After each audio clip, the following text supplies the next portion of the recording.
Hello everyone, welcome to my YouTube channel knowledge hub. आजको video रहेको छ सुब्बा नायब सुब्बा तहको वा पदको द्वितीय पत्रको पाठ्यक्रमको सम्बन्धमा।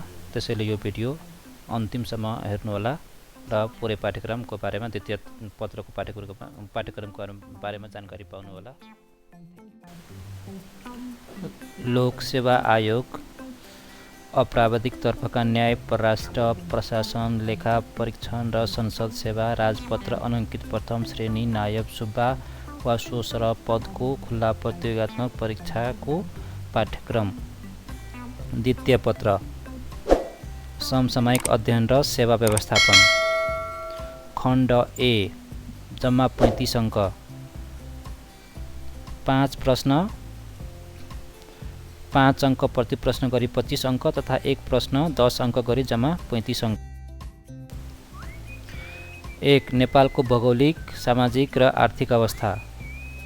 1.1 भौगोलिक अवस्था, स्वरूप, किसिम र विशेषताहरू।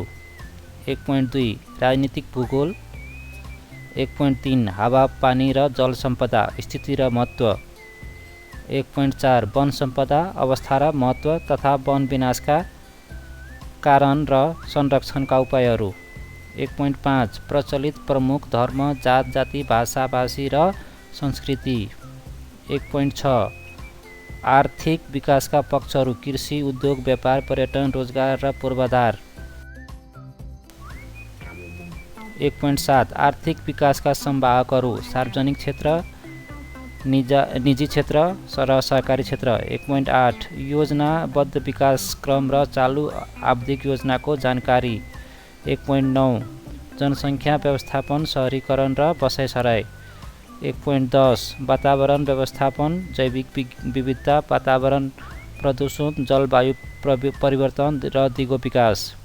1.11 ज्वलन्त विषयहरू, गरिबी, बेरोजगारी, जनस्वास्थ्य, खाद्य सुरक्षा, सामाजिक सुरक्षा, ऊर्जा सङ्कट, सूचना प्रविधि र सामाजिक सञ्जाल। 1.12 राष्ट्रिय र अन्तर्राष्ट्रिय महत्त्वका समसामयिक गतिविधिहरू। खण्ड बी 35 अङ्क, 5 प्रश्न प्रति प्रश्न 5 अङ्क गरी जम्मा 25 अङ्क तथा एक प्रश्न 10 अङ्क गरी जम्मा 35 अङ्क, 25 + 10 गरी जम्मा 35 अङ्क। 2 संवैधानिक व्यवस्था र सरकार। 2.1 नेपालको संविधान। 2.1.1 नेपालको संविधानको मूलभूत विशेषताहरू। 2.1.2 मौलिक हक र कर्तव्य, राज्यको निर्देशक सिद्धान्त, नीति तथा दायित्व। 2.1.3 राज्यको संरचना र राज्य शक्तिको बाँडफाँड। 2.1.4 कार्यपालिका, व्यवस्थापिका र न्यायपालिका। 2.2 नेपालमा सङ्घीयता, केन्द्रीय, प्रादेशिक र स्थानीय सरकार। 2.3 नागरिकहरूको दायित्व र कर्तव्य, नागरिक समाज, नागरिक चेतना, शिक्षा। 2.4 कानुनको अर्थ र महत्त्व।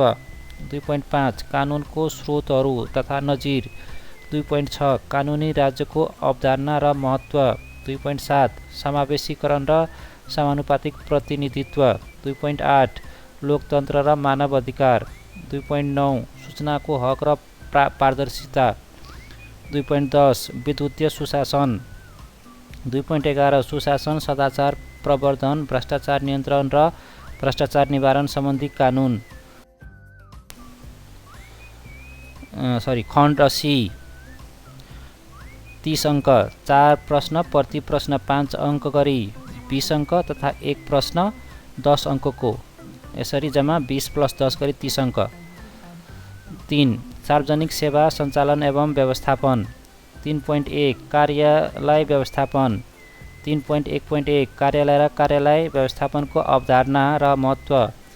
3.1.2 अभिलेख व्यवस्थापनको परिचय, उद्देश्य, आवश्यकता र महत्त्व। 3.1.3 कार्यालयमा सञ्चारको महत्त्व, प्रकार, माध्यम। 3.1.4 कार्यालयमा व्यवस्थापन सूचना प्रणालीको आवश्यकता र महत्त्व।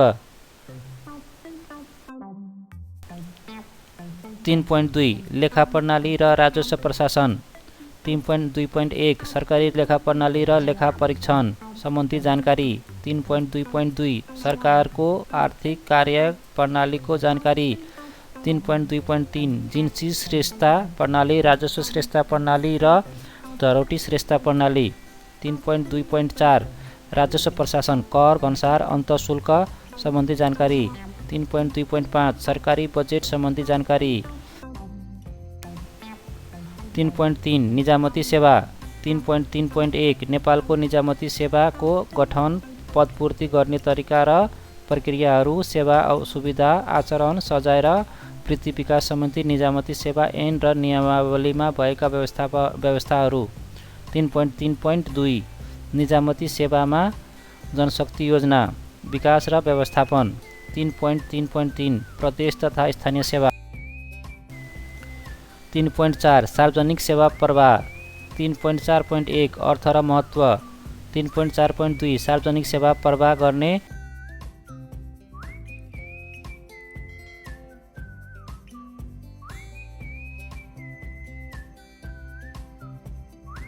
निकाय, तरिका, माध्यमहरू। 3.4.3 सार्वजनिक सेवा प्रवाहमा सेवा प्रदायकको भूमिका र सेवाग्राहीको अधिकार तथा दायित्वहरू।